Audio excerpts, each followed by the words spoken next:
Good health and good sense are the two most important properties of human life. একজন মানুষের জীবনে সবচেয়ে গুরুত্বপূর্ণ দুটো সম্পদ হলো, একটা হচ্ছে গুড হেলথ, সুস্বাস্থ্য, গুড সেন্স, গুড আন্ডারস্ট্যান্ডিং। তুমি কোনটা পারো সেটা বলো, তুমি যেটা পারবা সেটাই করতে হবে, কিন্তু করতে হবে। চয়েস করেন, একটা চয়েস করে ওই দিকে লাগিয়ে দেন, ওই দিকে কনসেন্ট্রেট করেন। একটা জায়গায় দক্ষ, মাস্টার অফ মানে Jack of everything master of নান হয়ে কোনো লাভ নাই। সব কিছু জানে, কিচ্ছুই ভালো জানে না। যেটা জানে এটা স্পেশালাইজেশনের যোগ। আল্লাহ আমাদেরকে স্পেশালাইজ করে বানাইছে। স্পেশালাইজেশন আপনার নাই কি? ওয়াকুল্লুন মুয়াসসারুল লিমা খুলিকা লাহু। রাসূল সাল্লাল্লাহু আলাইহি ওয়াসাল্লাম বলেছেন, তোমাকে আল্লাহ যেই জন্য সৃষ্টি করেছেন ওটা তোমার জন্য আল্লাহ সহজ করে দেবেনই। আপনার ছেলেটা ইউনিভার্সিটিতে ভালো করে পড়াশোনা করছে না, কারণ ওকে মেকানিক্যাল ইঞ্জিনিয়ার বানান, একটা বড় গ্যারেজের মালিক হোক, সমস্যাটা কি? আমি বাংলাদেশে এমন অনেক গ্যারেজের মালিকদের নাম জানি, মালিকদের কথা জানি, যারা হাজার কোটি টাকার মালিক। আপনি গিয়ে তার কাছে ভিক্ষা করা লাগবে, এমন মনে করেন আমি গ্যারেজে করবো কেন? সমস্যাটা কি? ওকে বিজনেস শেখান, ওটা যদি না পারে তাহলে অন্য কিছু, এটা করতে পারে অন্যটা করুক, কিন্তু সময় যেন অন্যায়ভাবে নষ্ট না করে। পৃথিবীর সকল সফল মানুষরা তারা 24 ঘন্টায় পেয়েছে, কেউ 48 ঘন্টা পায় নাই। আপনার 24 ঘন্টা, আপনার 24 ঘন্টা আপনি আনপ্রোডাক্টিভ, আপনার কোনো প্ল্যান নাই। ছেলেটাকে একটা ভালো জায়গায় বিয়ে করবেন, এখানে ছেলেটাকে ভালো করে যোগ্য করুন। মেয়েটাকে ভালো জায়গায় বিয়ে দিবেন, এখানে মেয়েটাকে ভালো করে যোগ্য করুন। আপনি ভালো জায়গায় বিয়ে করতে চান, আপনি নিজকে যোগ্য করে তুলুন। এটা বাঙালি সিনেমায় কেবলমাত্র প্রযোজ্য। বস্তির ছেলে বড় লোকের মেয়ে, এটা বাঙালি সিনেমা, এটা আল্লাহ রাসূল অনুমোদন করেন না, কুফু আছে। আপনি বড় জায়গায় যেতে চান, বড় জায়গায় নিজকে যোগ্য করুন, সেটাও তো আপনার, কারণ এটা আপনার জন্য কল্যাণকর। অক্ষম হবেন না, প্লিজ অক্ষমতা দেখায়েন না, বা আমি এটা পারি না। অনেক লোক, ভাই আমি এটা পারি না, আমার করণীয় কি? আপনি পারবেন না কেন? এই যে ইয়াংরা বলেন না আমি এটা পারি না, কেন পারবেন না বলেন? আপনি 2 বছর এই কাজটা করে দেখেছেন, পারেন না কিনা? আপনি 1 বছর টাইমটাকে ডেডিকেট করে বলেছেন কিনা যে আমি এটা পারি না? 1 বছর করে দেখেছেন, সিদ্ধান্ত নিয়ে যে আমি এটা করবো। ওয়ালা তাআজিজ, আল্লাহ রাসূল বলছেন, বা ওয়ালা তাআজিজ, দুটোই বর্ণনায় আছে, দুই ইবারতেই পড়া যায়। অক্ষম কেন? আল্লাহুম্মা ইন্নী আউযুবিকা মিনাল আজজি ওয়াল কাসল। আল্লাহ তাআলার কাছে রাসূল সাল্লাল্লাহু আলাইহি ওয়াসাল্লাম দোয়া করতেন, 4টি জিনিস থেকে আশ্রয় চাইতেন। আল্লাহুম্মা ইন্নী আউযুবিকা মিনাল হাম্মি ওয়াল হাযান ওয়া মিনাল আজজি ওয়াল কাসল ওয়াল বুখলি ওয়াল জুবন ওয়া আউযু বিকা মিন গালাবাতিদ দাইন ওয়া কাহরি রিজাল। 4টা পেয়ার অফ থিংস, 4টা পেয়ার, মোট 8টা জিনিস থেকে আশ্রয় চাইতেন। একটা হচ্ছে আল আজজি ওয়াল কাসাল। আল আজ মানে অক্ষমতা, ইনক্যাপাসিটি, ইনএবিলিটি। এই কাজটা করার জন্য আপনার যোগ্যতা নাই, অযোগ্যতা। অযোগ্যতা এটা বড় অপরাধ, এটা আল্লাহর নেয়ামতের প্রতি একটা অকৃতজ্ঞতা, এটা নিজের উপর একটা জুলুম। কেন আপনি অকৃতজ্ঞ? আপনি অযোগ্য হলেন, আপনার যোগ্যতা কেন আপনি ডেভেলপ করলেন না? অন্যরা যোগ্য, তারাও তো এই সময়ের মধ্যেই, আপনার মতোই তাদের চোখ আছে, তাদের ব্রেন আছে। আপনি বলেছেন আমি কম বুঝি, কে বলেছে? আপনি কোনোদিন বুঝার চেষ্টা করেছেন? আপনি একটা জিনিস কেন 50 বার শুনলেন না? এই যে লাইট দেখেছেন না, যে ব্যক্তি লাইট আবিষ্কার করছে, থমাস এডিসন বলা হয়, ও তো 1000 জিনিস এর উপর টেস্ট করার পর তারপর এটা আবিষ্কার করছে। 1000। ওরা পুরো পৃথিবী নিয়ন্ত্রণ করে এমনি। কিন্তু আপনারা যোগ্যতা অর্জন করবেন না, যোগ্যতা অর্জন না করে আপনারা তারপরে ঘুরতে থাকবেন। এই যে পোলাপাইন গুলো দেখেন আমাদের ইয়াং জেনারেশন, সারাদিন আড্ডাবাজি করে, অথচ ও যদি 10 ঘন্টা 12 ঘন্টা পড়তো, 6 মাসের মধ্যে ওর প্যারালাল আসার মতো লোক পৃথিবীতে খুঁজে পাওয়া যেত না। কারণ ওর তো অ্যাডিশনাল একটা নেয়ামত আছে, তা হচ্ছে আল্লাহর তার পক্ষে, আল্লাহ তার পক্ষে। সে যদি দৌড়ে যায়, সে যদি হেঁটে যায়, তাহলে আল্লাহ তার দিকে এগিয়ে আসে দৌড়ে। সে তো এরকম ব্যক্তি, সে তো এরকম একটা সম্ভাবনাময়। মুসলিম যুবকরা, মুসলিম যুবতীরা এরকম সম্ভাবনাময়। অথবা আপনি কেন অক্ষম হবেন? আমার দ্বারা এটা হবে না, আমি এটা করতে পারি না, আমার এই যোগ্যতা নাই, এগুলো বলা আল্লাহ সুবহানাহু ওয়া তাআলার প্রতি অকৃতজ্ঞতা, বরং নেয়ামতের ব্যাপক পরিমাণ অকৃতজ্ঞতা, কুফরি এটা। আপনি বলেন, স্বপ্ন দেখেন অনেক বড় যে আমি এটা হতে চাই, এটা করার জন্য এরপর আপনি দৌড়াতে থাকেন, কাজ করতে থাকেন, আল্লাহর কাছে চান এবং আপনি আপনার চেষ্টাটা চালান। চালাই দেখেন, আমি এগেইন বলছি যে 6 মাস ওই একটা জিনিসের মধ্যেই কনসেন্ট্রেশন যেটাকে বলে, দেখবেন একজন ওই যে যেটাকে মানে বিজ্ঞানের ইয়েতে ব্যবহার করা হয়, যদি আপনি আতস কাঁচ যদি কোনো কিছুর উপর রাখেন, তাহলে কি হবে? সূর্যের আলোটা কনসেন্ট্রেট করে রাখলে ওই যেটার উপর পড়বে ওই জিনিসটা পুড়ে যাবে। কারণ কি? সূর্যের আলোতে তখনও ছিল, কিন্তু এটা কনসেন্ট্রেট করে দেয় আলোকে। মানুষের পাওয়ারটা এরকম, সে যদি কোনো কিছুর উপর কনসেন্ট্রেশন করে, তাহলে ওই জিনিসটা জ্বালে পড়ে দেওয়ার মতো ক্ষমতা আল্লাহ তাকে দিয়েছে। কিন্তু এটা কনসেন্ট্রেশন দিতে হবে। আপনি সব অন্য জায়গা থেকে ফোকাসড হন, ডিফোকাসড হবেন না। ফোকাস না, আমি এটাই করব, এটা করেই দেখেন কোথায় গিয়ে দাঁড়ায় আপনার যোগ্যতা। আল্লাহ তাআলা ওই ক্ষমতা দিয়ে আপনাকে পাঠিয়েছেন। এবং রাসূল বলেছেন ওয়াল কাসল, আল্লাহর কাছে রাসূল সাল্লাল্লাহু আলাইহি ওয়াসাল্লাম আশ্রয় চাইতেন আলস্য থেকে। অলসতা মুনাফিকদের কাজ। কোন মুসলমান অলস হতে পারে না। আপনার নবী গোটা জীবনে একবার তিনি হাই তোলেন নাই। মুসলমান হিসেবে আপনার এটা করতে লজ্জা লাগে না? তার গোটা জীবনে তিনি একবার হাই তোলেন না। তিনি বলেছেন হাই আসে শয়তানের পক্ষ থেকে। তাহলে শয়তানের তো বন্ধু আমরা নিজেরাই হয়ে যাচ্ছে। আপনি গিয়ে দেখেন যারা পৃথিবী চালায় ওরা হাই কোনোদিন তোলে কিনা, কারণ ওর শরীরটা ফিট, ও হাই তোলার কারণেই নাই। কারণ হাই যখন তোলে তখন মানুষের শরীরের সেল, প্রোডাক্টিভ সেলগুলো ধ্বংস হয়ে যায়, মরে যায়। সেটা করা, এটা তো আপনাদের কাজ না প্রিয় ভাইরা, এটা আপনাদের জন্য কোনোটাই কাজ না। কোনো কিছুই আল্লাহ তাআলা আমাদের জন্য সহজ করে, কঠিন করে দেন নাই। লাইসা লিল ইনসানি ইল্লা মা সা, চেষ্টা করলে আল্লাহ দেবেন, আল্লাহই তো ওয়াদা দিয়েছেন। তাহলে আপনি চেষ্টাকে কোনোভাবেই করে রাখা যাবে না। প্রিয় ভাইরা, শরীরকে নষ্ট করা এটা কোনো মুমিনের কাজ না, কোনো মুমিনের চরিত্র এটা হতে পারে না। এবং কারণ আপনাদের শরীরকে আপনাদের অবশ্যই ঠিক রাখতে হবে। এই জন্য খাবার, এগেইন বলছি, ফুড হ্যাবিট, কি খাচ্ছেন, আল্লাহর কসম জাঙ্ককে নিষিদ্ধ করে দেন, ফ্যাক্টরি ফুডকে নিষিদ্ধ করে দেন, কোন ফ্যাক্টরি ফুড চলবে না। এমনকি ওমর রাদিয়াল্লাহু তাআলা বেশি বেশি মাংস খেতে নিষেধ করেছেন। ইয়াকুম আল্লাহাম, হাদিসে এসেছে তোমরা মাংস বেশি বেশি খাবে না, ফাইন্না লাহু দারাওয়াতুন কা দারাওয়াতিল খামার, কারণ এটা মানুষকে কি করে দেয়, ক্ষতি, এমন ক্ষতি, আসক্তি তৈরি করে, যেমন মদ ক্ষতি করে, আসক্তি করে। দেখবেন এখন গোটা পৃথিবী জুড়ে কি ফ্রাইড চিকেন, KFC এবং কি ম্যাকডোনাল্ডস, আমাদের দেশে তো আরো আছে যে কি ফ্রাইড চিকেন, হাবি যাবে, এগুলো খাইতে খাইতে লোকদেরও এরকম কি ওই ফার্মের মুরগির মতো হয়ে গেছে অধিকাংশ লোকের চরিত্র, এবং তাদের আচরণ ওইরকম হয়ে গেছে। এত বেশি কেন এটা করবে? ওমর রাদিয়াল্লাহু একবার তার ছেলে আব্দুল্লাহকে দেখলে বাজারে যাচ্ছে, বলে কি, বলে একটু মাংস খাইতে মনে চাইছে, এই জন্য মাংস কিনে নিয়ে এসে, বলে আওয়াকুল্লামা ইস্তাহাইতা ইস্তারাইতা, মানে কি তোমার যখনই মনে চায় তখনই তুমি বাজার থেকে মাংস কিনে নিয়ে আসো, তুমি কি বলো এটা? তারপরে মাংস ফেরত দিয়েছে, না চলবে না। সবসময় এটা না, কারণ আল্লাহ তাআলা প্রকৃতির বিভিন্ন জিনিস দিয়েছে না। আপনারা সিজনাল ফ্রুটস কেন খাবেন না? আপনাদের কেবল বিদেশি ফ্রুটসই মনে চায়, বাংলাদেশের এখানকার প্রকৃতির সাথে যেটা যায় আল্লাহ সেটাই তৈরি করেছে। আল্লাহ কি বুঝেন নাই আপনাদের জন্য কোনটা দরকার, এখানকার আবহাওয়ার জন্য কোনটা দরকার, সেটা তৈরি করেছেন, এটা কেন আপনারা করবেন না? আপনারা এগুলোকে কনজিউম করেন, এগুলোকে নেন। খাবার 10 বার খাওয়ার আগে না 8 বার 12 বার খায়, এটা তো একটা জাহান্নামী মানুষের চরিত্র। আল্লাহ তাআলা বলেছেন ওয়াল্লাযিনা কাফারু ইয়াতামাত্তাউনা ইয়াকুলুনা কামা তাআকুলুল আনআম ওয়ান নারু মাসওয়াল লাহুম, একদল লোক ওরা খায় হচ্ছে গরু ছাগল যেমন খায়, আর এই খাবার কারণে ওয়ান নারু মাসওয়াল লাহুম, জাহান্নাম ওদের ঠিকানা হয়ে যাবে। এটা তো আপনার চরিত্র না। আমাদের দেখতে হবে যে আমি কোনটা খেতে পারি, আমার চরিত্রের সাথে কোনটা যায়। আমার সাথে, আমাকে আল্লাহ তাআলা কি দিয়ে বানাইছে? আমাকে মাটি দিয়ে বানাইছে, মাটির খাবারগুলো আমার জন্য প্রযোজ্য বেশি, সেগুলোকে সেগুলোতে বেশি বেশি আপনারা করেন। শরীরকে নষ্ট খাবার দিয়ে নষ্ট করবেন না।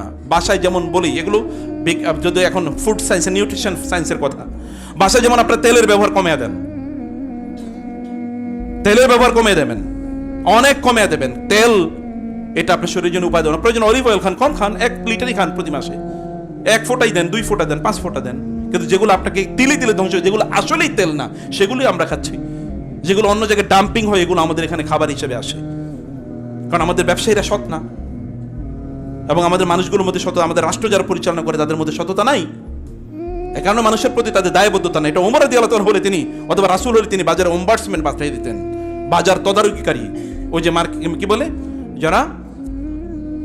যারা ভোক্তা অধিকার করে, অথবা যে ম্যাজিস্ট্রেট যারা মার্কেট তদারকি করে, তাদেরকে পাঠিয়ে দিতেন। রাসূল সাল্লাল্লাহু আলাইহি ওয়াসাল্লাম তা করেছেন, ওমর রাদিয়াল্লাহু তাআলা তা করেছেন, নারীকে পর্যন্ত নিয়োগ করেছেন যে এর যেন চেক করা হয়। প্রিয় ভাইরা, পবিত্র থাকতে হবে, ঘরটাকে ঝকঝকে তকতকে রাখবেন। যদি আপনি ভালো থাকতে চান, সুস্থ থাকতে চান, ঘরটাকে ঝকঝকে তকতকে, যেন আপনার ঘরে প্রয়োজন, আপনার যদি বলা হয় ফ্লোরে যদি খাবার পড়ে, তাহলে সেটা আপনি কুটে খেতে পারবেন। কোন মুসলমানের ঘর কি অপবিত্র থাকতে পারে, অপরিচ্ছন্ন থাকতে পারে? এটা কিভাবে সম্ভব?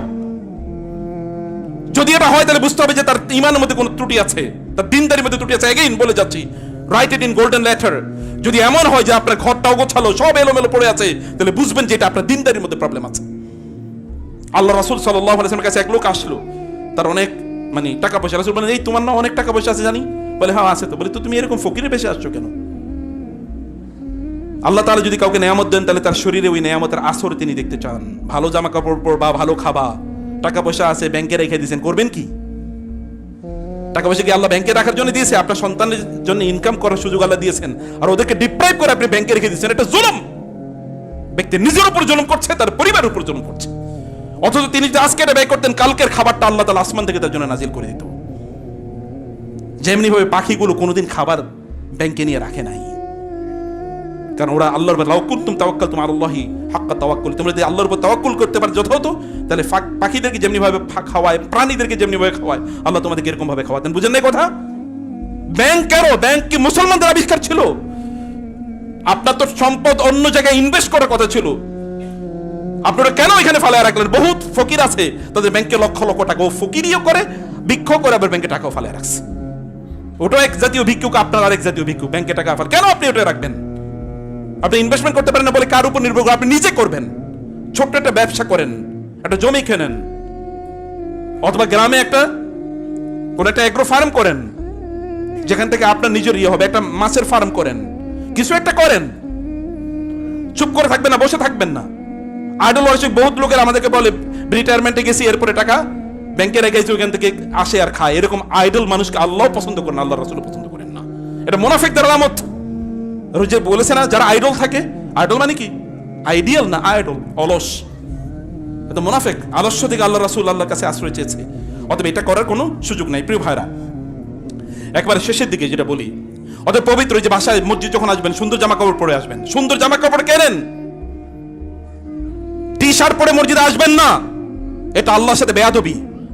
খুযু যিনাতাকুম ইনদা কুল্লি মাসজিদিন, মসজিদ যখন আসবা সুন্দর জামা কাপড় পরে আসবা, এটা আল্লাহর নির্দেশ। আল্লাহর কাছে আসতেছেন, কি পরে আসতেছেন আল্লাহ দেখেন না? আল্লাহ তখন আপনার রুচির দিকে তাকাবেন না? আল্লাহ তাআলা মানুষকে দেন আনজিলুন নাসা মানাজিলাহুম, এটা রাসূল সাল্লাল্লাহু আলাইহি ওয়াসাল্লাম বলেছেন, বা আলী রাদিয়াল্লাহু বলেছেন, আল্লাহ তাআলা মানুষকে তার অবস্থা অনুসারে দেন। আল্লাহ দেখেন ও ফকিরের মতো থাকতে চায়, ওরে আমি ফকিরই রাখবো। আল্লাহ দেখতে চান ও ভালো থাকতে চায়, আমি ওকে ভালো দেবই, কারণ ওর তো রুচিটা বড়। আল্লাহ অন্তরের দিকে তাকান, অন্তরটাকে রুচিবান করেন, পবিত্র থাকেন, পুত পবিত্র থাকেন, টাইটি, কিপ এভরিথিং টাইটি, সবকিছুকে পরিষ্কার পরিচ্ছন্ন রাখেন। অনেকে এমন টুপি পরে আসে, গত 6 বছর এই টুপিটা ধোয়েও না। বা একটা নতুন টুপি কিনলে সমস্যাটা কি? টুপি পরা বাধ্যতামূলক না নামাজের জন্য, কিন্তু একটা নতুন টুপি সমস্যাটা কি? বাজার থেকে একটা ভালো পাঞ্জাবি কিনলে সমস্যাটা কি? রাসূল সাল্লাল্লাহু আলাইহি ওয়াসাল্লাম প্রত্যেক মসজিদে, প্রত্যেক জুমাতে তিনি নতুন জামা পরেছেন। নতুন মানে আজকে কিনছেন এরকম না, যেটা গতকাল পরেন নাই, এটা তিনি পরে আসেন। আপনি গতকালের জামা পরে কেমনে মসজিদে আসেন? ফেরেশতারা আপনার সামনেই তো দাঁড়াতে পারবেন, তাতে তো শয়তান থাকবে। ফেরেশতারা তো কেবলমাত্র সুগন্ধি পছন্দ করে, শয়তান দুর্গন্ধ পছন্দ করে। এ কারণে দেখেন না, শয়তান থাকে টয়লেটে, জিনগুলো টয়লেটে থাকে, ফেরেশতারা কি টয়লেটে থাকে নাকি? না, সেইভাবে আপনাদেরকে তৈরি করতে হবে। প্রিয় ভাইরা, খাবারের ব্যাপারে খুব সাবধান, পেট ভর্তি করে খাবেন না। জান্নাতীদের পেট উঁচু না, জান্নাতের পেট একেবারে চামড়ার সাথে, জাহান্নামীদের পেট উঁচু। এখন এটা তো বললে একদল লোকের বিরুদ্ধে চলে যায় নাকি? আপনাদের মনে পড়ে গেছে কাদের বিরুদ্ধে পড়েছে? না, পেট উঁচু করা যাবে না।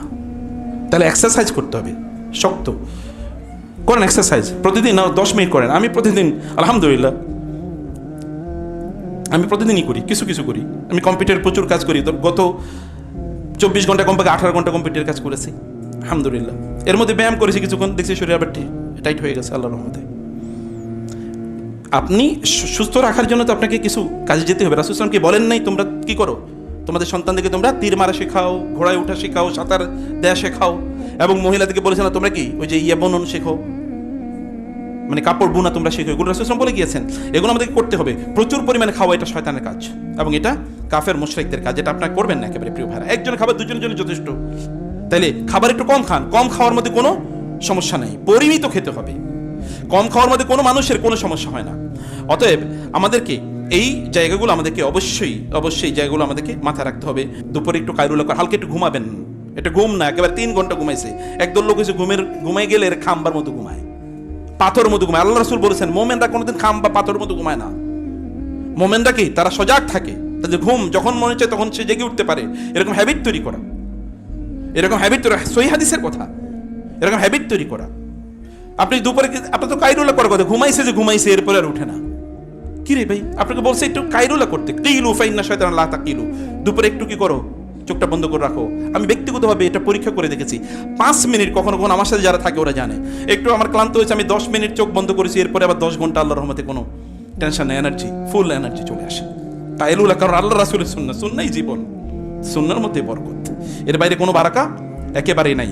অতএব রাতের বেলা ঘুমাবেন, দিনের বেলা কাজ করবেন, সকালবেলা আর্লি ঘুম থেকে উঠবেন, অলসতার আল্লাহর কাছে বেশি বেশি আপনারা দোয়া করবেন, এবং কোনো কাজকে আপনারা ছোট মনে করবেন না, বেশি বেশি হাঁটবেন। রাসূল সাল্লাল্লাহু আলাইহি ওয়াসাল্লাম এমন হাঁটতেন, সাহাবায়ে কেরামরা বলেছে রাসূল হাঁটলে আমরা তার সাথে হেঁটে পারতাম না, মনে হচ্ছে না আমরা দৌড়েও তার সাথে আগাইতে পারতাম না, আর আমরা মনে হচ্ছে যেন মরা একটা, মনে পিঁপড়া হাঁটতেছে, এরকম একটা টাইপ।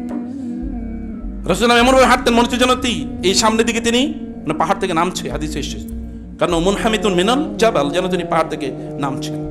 অন্যরা তার সাথে দৌড়ে তাকে তার পিছনে হাঁটতে হতো। আর এই যে যুবকরা বলেন হাঁটছেন, মনে হচ্ছে যেন পিঁপড়া তার পিছন দিয়ে যাইতেছে, পিঁপড়া তার আগে, কচ্ছপ তার আগে চলে যেতে পারবে। এরা কোনো মুসলমানের, একজন ইমানদারের অবস্থা এরকম কোনোদিনই হতে পারে না। আল্লাহ সুবহানাহু ওয়া তাআলা আমাদেরকে সত্যিকার অর্থে আমাদের যেই জীবন আছে, জীবনটাকে যেন আমরা কল্যাণের কাজে ব্যয় করতে পারি। আল্লাহ তাআলা আমাদেরকে সেই তৌফিক দান করুন। আকুলু কওলি হাযা ওয়াস্তাগফিরুল্লাহ লি ওয়া লাকুম ওয়া লিসাইরিল মুসলিমিন ফাস্তাগফিরুহু ইন্নাহু হুয়াল গফুরুর রহিম।